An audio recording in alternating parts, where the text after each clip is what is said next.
சந்தையில இந்த மிஷினை வாங்கினோம். ஃபர்ஸ்ட் லேப்டாப் சார்ஜரை வச்சு நம்ம சார்ஜ் போட்டு பார்ப்போம். இது கரெக்டா ஃபிட் ஆகுது.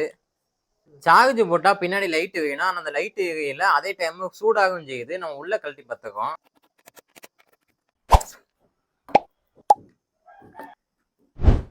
உள்ள எல்லாமே சிம்பிளான மெக்கானிசமா தான் இருக்கு. நம்ம பேட்டரி ஃபர்ஸ்ட் செக் பண்ணி பார்ப்போம். பேட்டரியில சுத்தமா வோல்டேஜே இல்ல. உள்ள தூக்கி பிடிச்சி போய் கிடக்கு. லித்தியம் பேட்டரியை நம்ம நார்மலா சால்டரிங் பண்ண முடியாது. அதுக்கு மேல கொஞ்சம் கிரைண்டிங் பண்ணி விடணும்.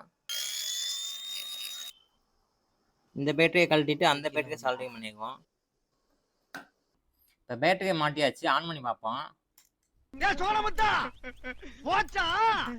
ஆன் பண்ணாலும் ஆன் ஆகல. நம்ம ரெண்டு விஷயம் மெயினா செக் பண்ணோம்னா, ஒன்னு சுவிட்ச், ஒன்னு மோட்டரு. ஃபர்ஸ்ட் மோட்டர் நல்லா இருக்கான்னு நம்ம ஸ்டேட் கனெக்ஷன் கொடுத்து ஆன் பண்ணி பார்ப்போம்.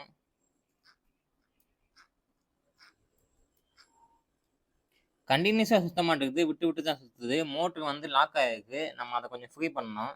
இந்த மோட்டரை கழட்டி கொஞ்சம் ஃப்ரீ பண்ணிட்டு கிரீஸ் எல்லாம் போட்டாச்சு. இப்போ நம்ம இதை மாட்டிக்குவோம். இந்த போர்டை செக் பண்ணி பார்க்கும்போது ஒரு சின்ன ப்ராப்ளம் இருந்துச்சு. அதனால அதை பைபாஸ் பண்ணியிருக்கோம். இப்போ எல்லாத்தையும் மாட்டியாச்சு. நம்ம ஆன் பண்ணி பார்ப்போம். நாங்களா போட்டா தெரியாது.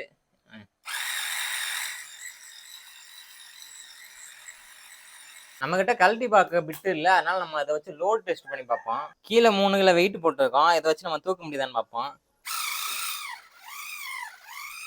இப்போ நல்லாவே வெயிட் இழுக்குது. நாங்கள் அடுத்து யானையை தூக்கி டெஸ்ட் பண்ண போகிறோம்.